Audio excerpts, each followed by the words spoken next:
Welcome back to the Daily Drum on WHUR and Sirius XM Channel 141. This is the Insight segment. Tonight, living apart together.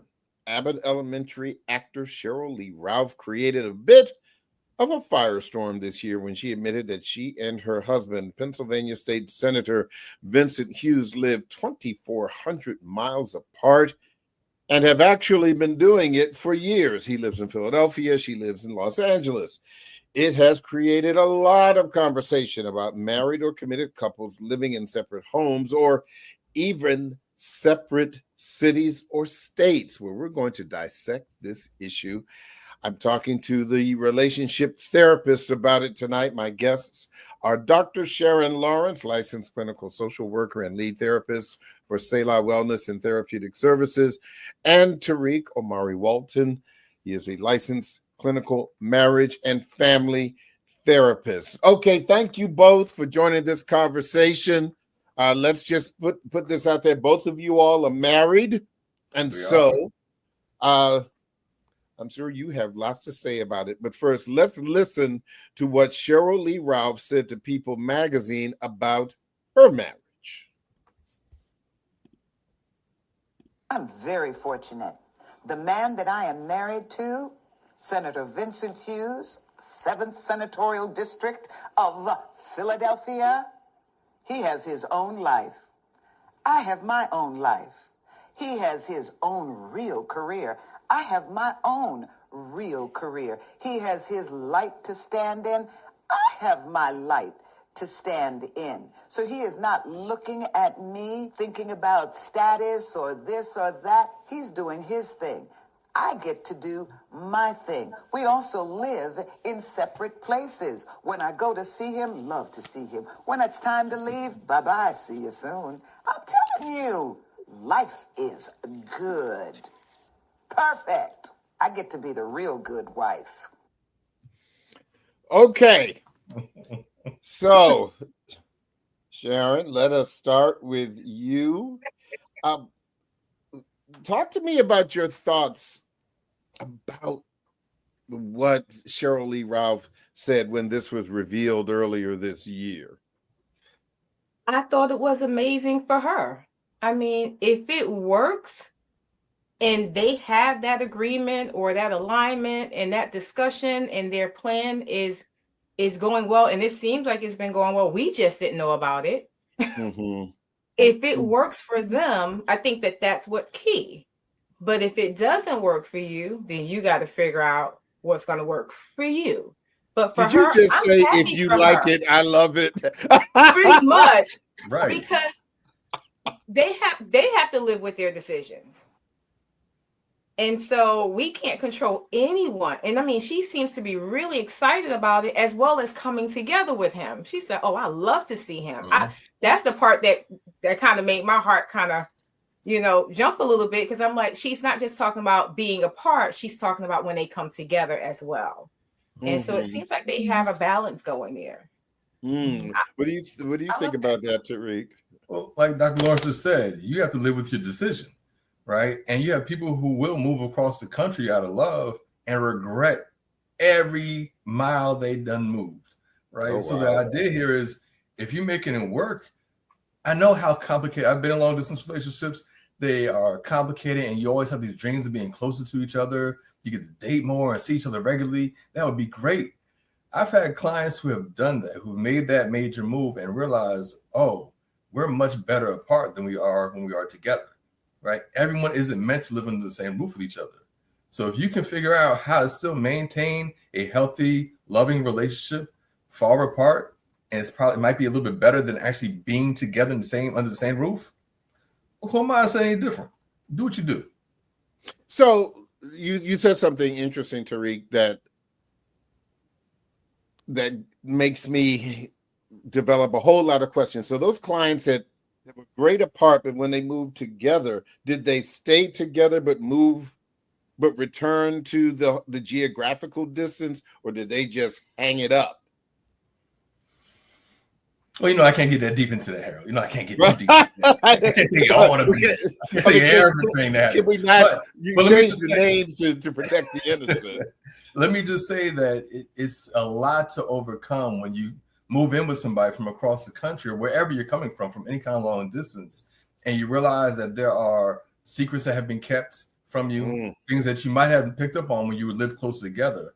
When you have given up so much for your own life in order to incorporate, your life into someone else's, and you realize you really don't like their life like that. There's a lot that you actually have to work with when you're moving from long distances. And if you can't get over some of those things, if you can't overcome some of the hurt and some of the, regret of moving, if you can't get over the lies that someone told you when you lived apart, there's no way that you're going to make that work, right? So for some people, if you're doing the work and you're able to overcome some of those things, it'll happen. But for a lot of people, no. So, Sharon, like I said, you're married, but you have your therapy services are in two separate geographical areas. You have one in Prince George's County, you've got one in Florida.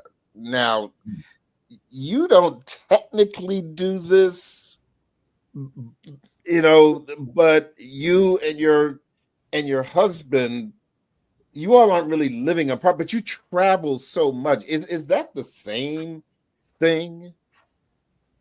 It can feel like the same thing when there are months that go by. Like, I think this is the longest it's been. It's been 2 months. And so it feels like forever. But from February up until about 2 months ago, it was 2 weeks there, 2 weeks here, 2 weeks there. So it doesn't feel as bad, but those 2 months can feel like a lot when you're not around that person.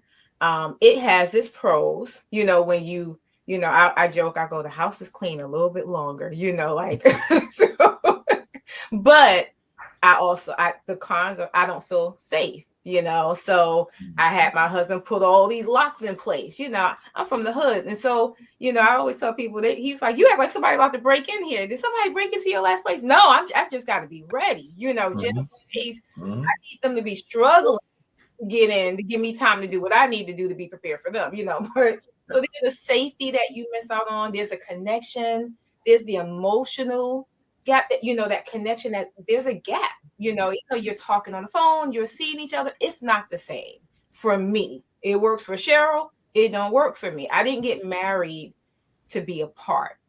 However, we're doing what we have to do in this season. But this is not something that we anticipate on being long-term, if you will. But it's a challenge. Go ahead, Tariq. For Cheryl, if their relationship started off that way, because it's different when you're actually living in the same place, and now maybe your career is taken to different directions, and you choose to live apart. That can be a lot more complicated because you're used to already being with the person. But if you're already living, if you're one person living in LA, the other person living in Philadelphia or New York or DC, and your relationship started off there, it's a little bit easier to manage because you don't know what it's like to be together every single day. It's almost like an expectation that, we know what it's like to be apart, and we can make it work apart because we've been doing that. I was thinking about what Sharon was saying too about not feeling protected. Sharon, we know you're a big girl, you can handle your business, but but what I heard is not about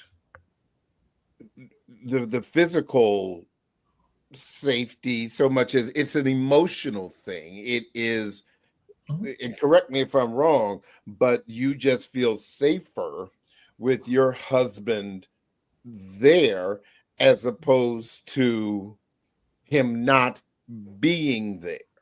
Correct. Emotionally and physically. Absolutely. His presence is there. I sleep better when, when we're next to each other. I have a tattoo on my arm with his EKG on it. Wow. And it has faith, because when my husband's next to me, I hold him, and then we flip, he holds me. Right. He still has to get his tattoo, so I hope he's listening to this. But there is a physical thing as well that, so when we're not in the bed together, I got to turn the warm on in the bed because I have to be able to rest. But we have grown accustomed to being next to each other. He's my person. We're one. And so again, we make it work, but there are some challenges that come with it. Yeah. Obviously, these choices for Cheryl Lee Ralph and her husband, a lot of this is career. Right. Because she's an actor, she's in LA, he's a state senator, he's in Philadelphia. I don't know this, but I would imagine that if he were a state senator in California, or if she were, her acting kept her on the East Coast, this would not be an issue. But so many people, are doing this for career or work. But what would you suggest to someone, Tariq, for someone who is choosing to do this because it is better for the relationship? And I'm not saying, they could have met in DC. Or they could both be living in DC, but just living apart. It doesn't have to be a long distance, right? It's not just about long distance. It's also, you're in a relationship living in two different households. I think that's the other part for people that they're not used to hearing or even understanding. Why would you live in different households when you guys even live in the same city? Well, for some people, hey, I like my space. Some people are like, again, we have different habits. And so it's easier for us to maintain how we feel, the comfort that we feel under our own rules when we get together. I'll spend the night there every now and then, or she'll come over here. We make that work. But the idea is that by living in separate houses doesn't mean it's going to impact the household negatively, impact the relationship negatively. But they find a comfort in their own space. And again, there's nothing wrong with that. There are so many different dynamics with relationships, so many different things that people are working through that are not a reflection of what the ideal relationship is, but they make it work. So how are you going to say to somebody, well, if you guys living apart, it can't last? No, if it works for them, it works for them. They figured it out, and they might have reasons. Again, we can go through some of those reasons why they decided to live apart, whether it's bi-coastal or, cross town. Yeah. And also, I think that live in the same household and they may live in two different rooms. I mean, so exactly right. They have to be able to determine what their expectations are of one another when they're making these decisions and how they're going to make it work. Right. But isn't that because of snoring? Is that because of snoring? Yeah. The snoring thing could be a good one. It might. Yeah. Snoring, gas, it could be all those things. People figure out how they got to go into a different part of the house in order to be comfortable, in order to sleep. Yeah. And I think, again, those kind. Look, I can understand that, and I do remember I had a cousin, when she was married many years ago, and they had a rather large house. Now he had his office. Her husband had his office. It was in the basement, and it was dark wood, leather, whatever. And her office was on the other side of the basement. And it was, more floral and softer, but they didn't live there. Those were their own spaces, which I think, Sharon, is different, or a different level, perhaps, of living apart together. Right. But then the real question becomes, and the right question becomes, how do you make it work? So if you're living in different parts of houses or different, places in the same city or bi-coastally, how do you make it work? And the real question comes down to, how is your intimacy impacted, right? Because I'm sure, for Dr. Lawrence, you and your husband, even though if you guys aren't together for months at a time, your communication has to be on point, right? There has to be regular and very intense conversations that you're having, right? You got people who live in the same house who don't have intense conversations. Well, then there's that. Side by side, right? Yeah. So you may even have a healthier relationship with somebody living apart from them, right? Because of how much work you have to do to try and maintain that sense of intimacy. Well, listen, I need to take a quick break, but we're really going to get down into the details of how this would work and how it might not work. Do you call before you go? Listen, we're going to take this break, but don't forget you can hear this and every edition of the Daily Drum Insight segment via podcast on WHUR.com. The Original Quiet Storm with Raheem Devon is next on WHUR. This conversation continues on Sirius XM, channel 141 and 96.3 HD2 in just a few seconds. Welcome back to the Daily Drum on Sirius XM channel 141. I'm Harold Fisher. We continue our conversation about living apart together. Couples that are married or committed but live separately. My guests are Dr. Sharon Lawrence, licensed clinical social worker and lead therapist for Selah Wellness and Therapeutic Services, and Tariq Omari Walton. Tariq is a licensed clinical marriage and family therapist. Okay. So, how is this going to work? I in my mind, Sharon, I see this as if you start off because she likes her house, the way that it's decorated and, and all of that. And I like my house, but, we're married. I would assume that she would have to have a key and that she literally could come and go as she pleases. So if I'm not there and she left her pineapple mango juice in the refrigerator the last time that she was that, I may be at work and she could show up and grab her pineapple mango juice and leave. Or if I'm working from home and she wants her pineapple mango juice because she only lives a mile away or 2 miles away. I like pineapple mango juice. I say it's real specific, right? Yeah, it's very specific. Yes. Real specific. Right, the orange pineapple mango thing. You should try it. So that she would just show up unannounced because you're married. Is that how you believe these things should go? I think you're using the word should. Yes.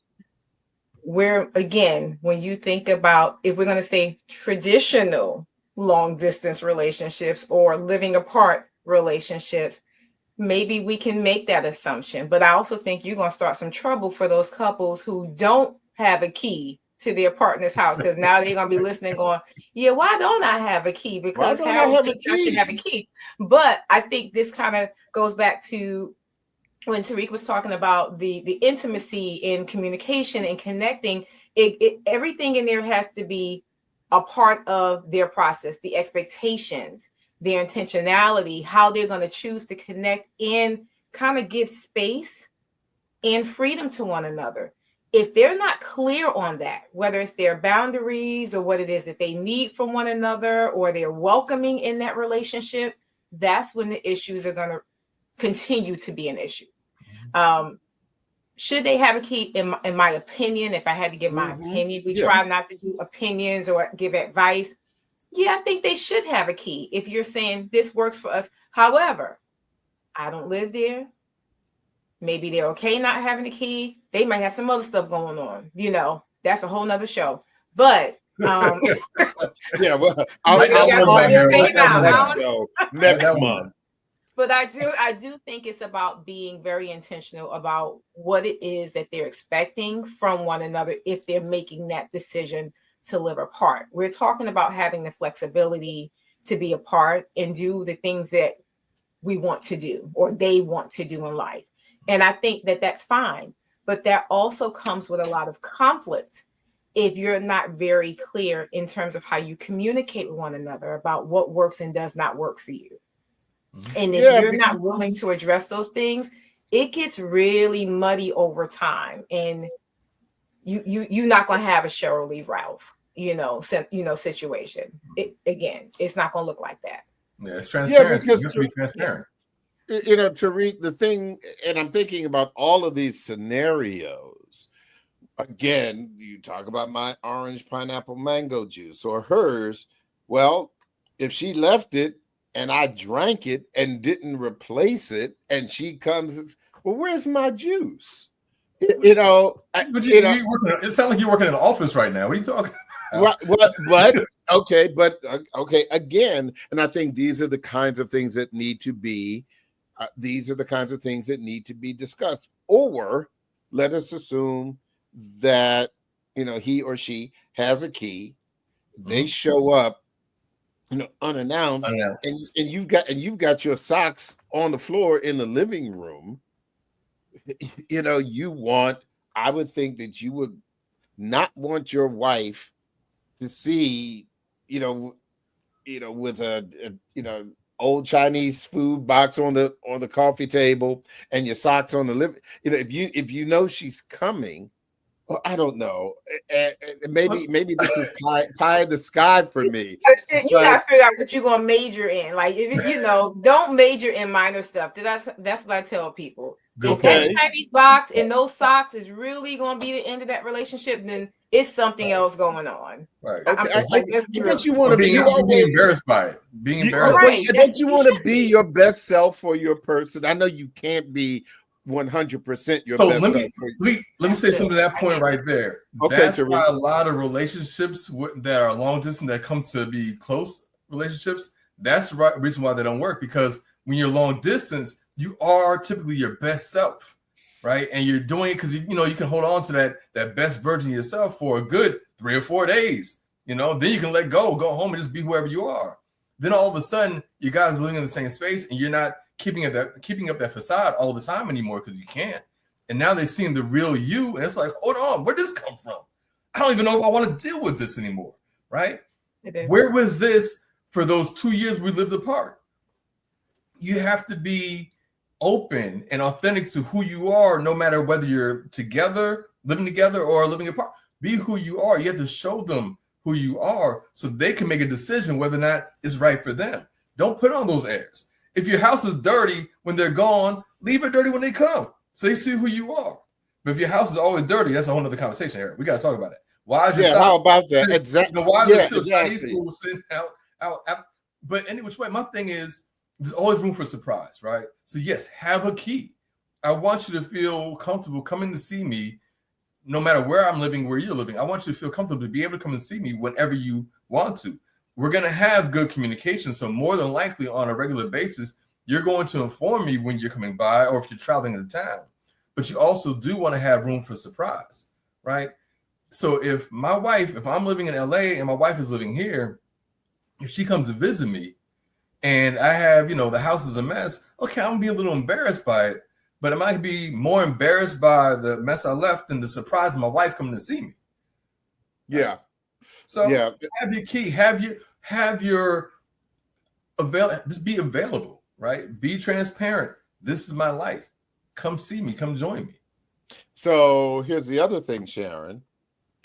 Is it about pineapple juice here? Pardon me. No, this is outside of the refrigerator. Yeah, I knew this is by the giggle. I can tell what was coming next. Oh, come on, Harold. Come on.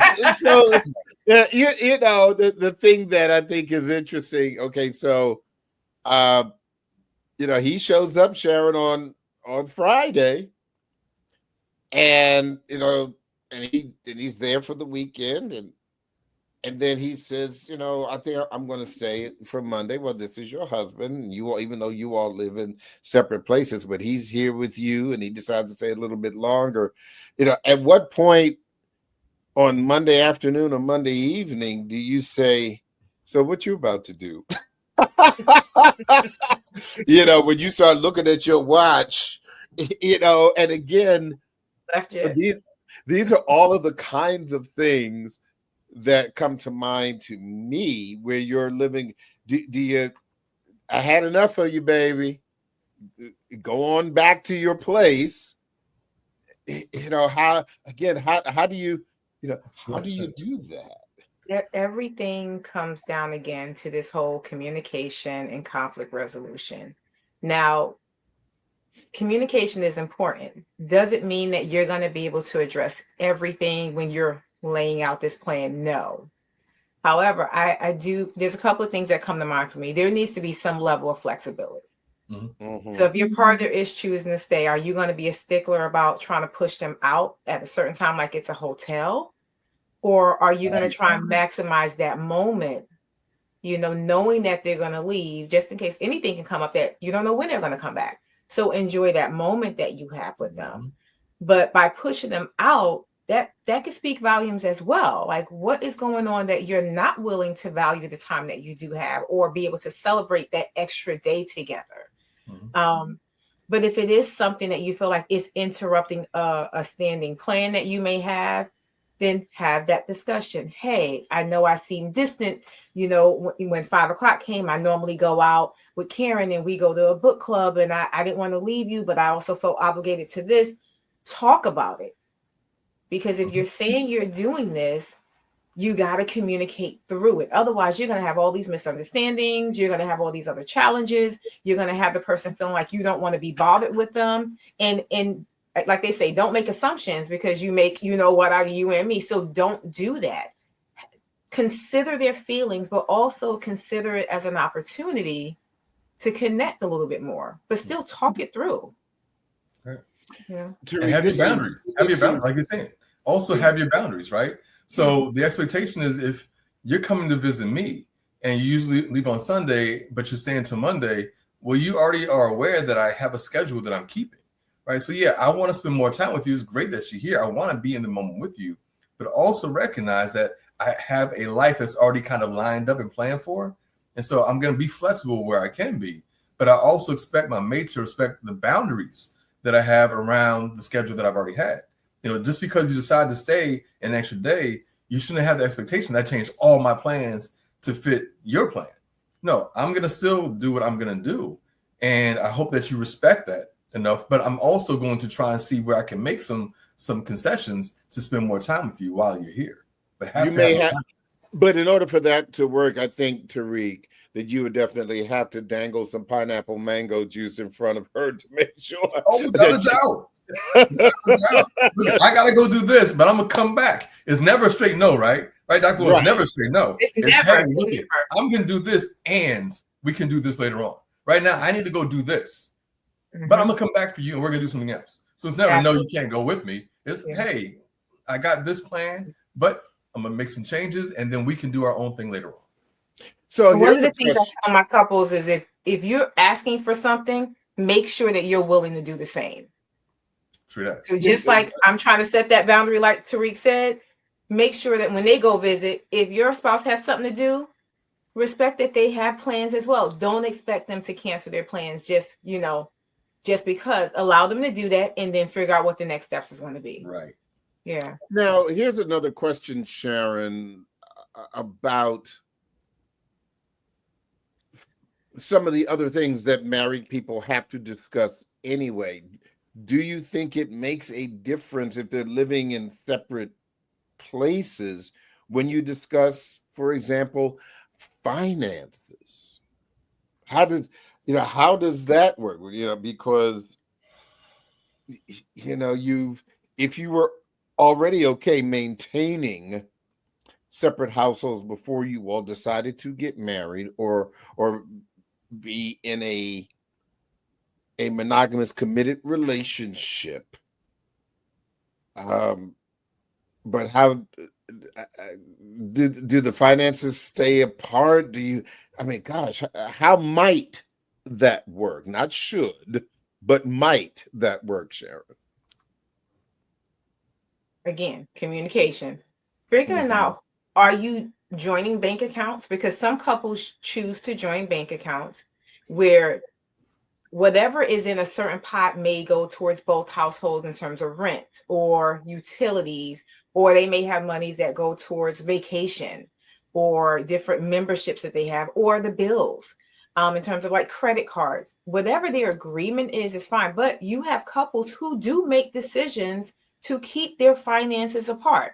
There are some things that they share, and then there are some things that they may do individually, especially if it's their own credit, right? Their own credit cards, their own gym membership, whatever they choose to do, extracurricular activities, leisure, travel with friends, it may be separate. So they may have multiple accounts in place, investments, retirement, stocks, bonds. It really does depend. However, there should be a discussion around, okay, what happens if something happens to one of us? What is our plan? Who are the beneficiaries? Where is the paperwork in both locations? I think that is these are things that do need to be discussed. Like, do you want to be able to join in these accounts together or leave them apart?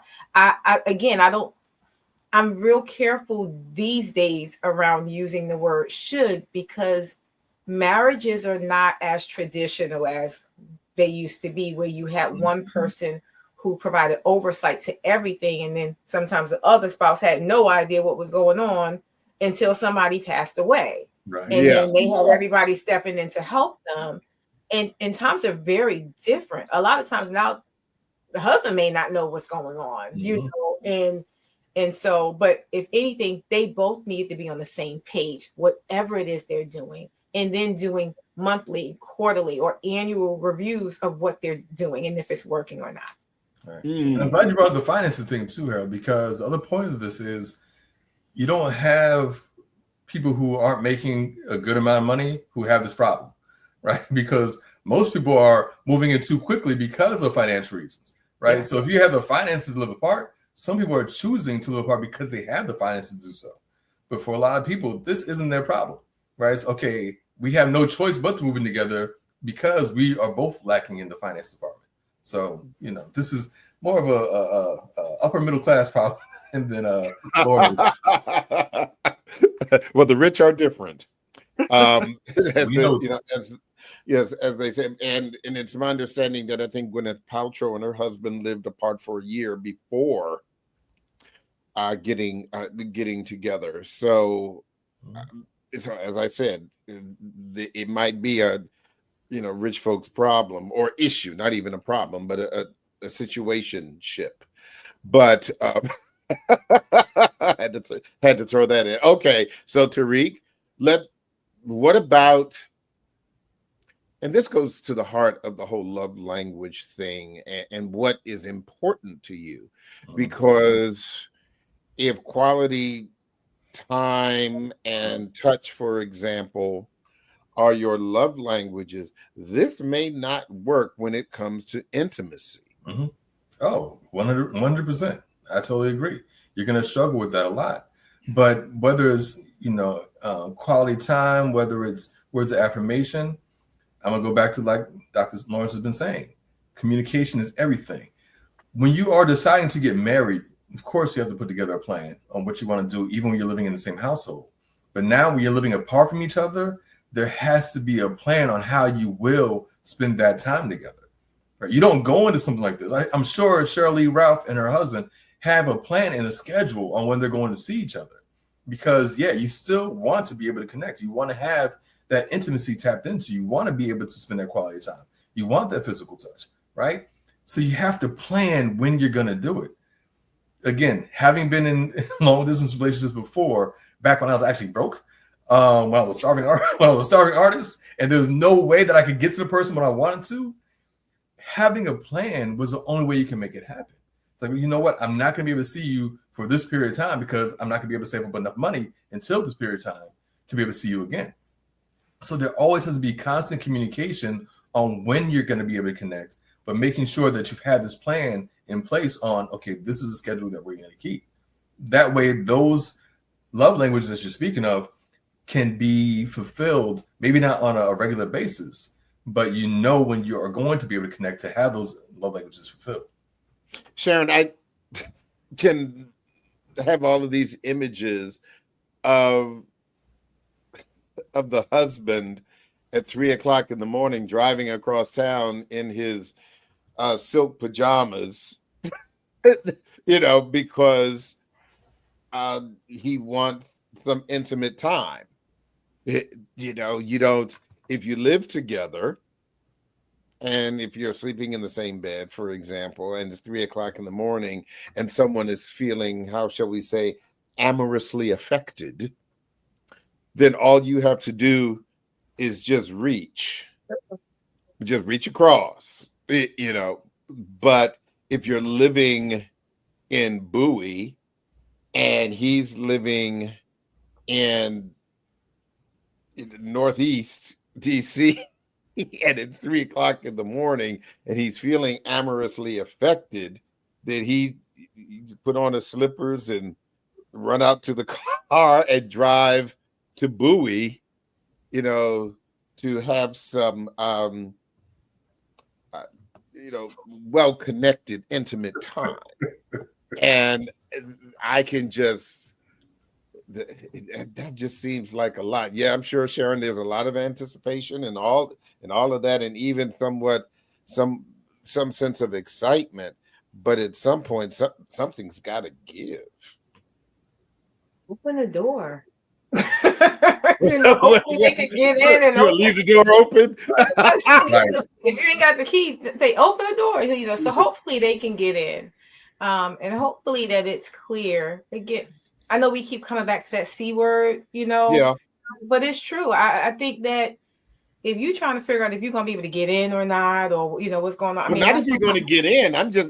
He's talking about convenience. It's like that. You got to do all that. Yeah. He's talking about the convenience of it. The convenience. Yeah. That's a lot to have to do, especially when you're talking about Bowie to to DC or Baltimore or whatever. That's a lot. That is a lot. But when there's the long distance too, you can't jump on a plane. What are you going to do?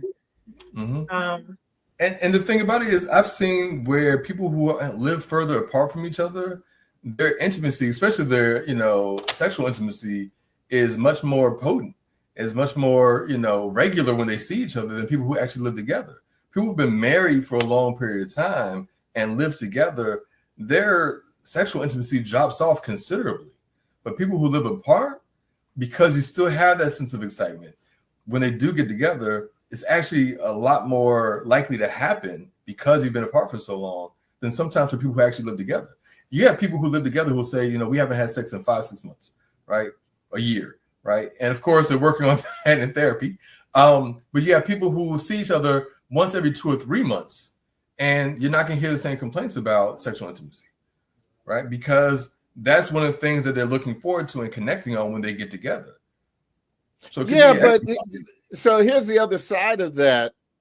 Again, I have all of these scenarios in my head where living apart and you just see each other on the weekends. It just seems that you're trying to cram so much in the time that you are seeing each other that it would seem like maybe the quality of time may be affected if, like you said, if you haven't, whether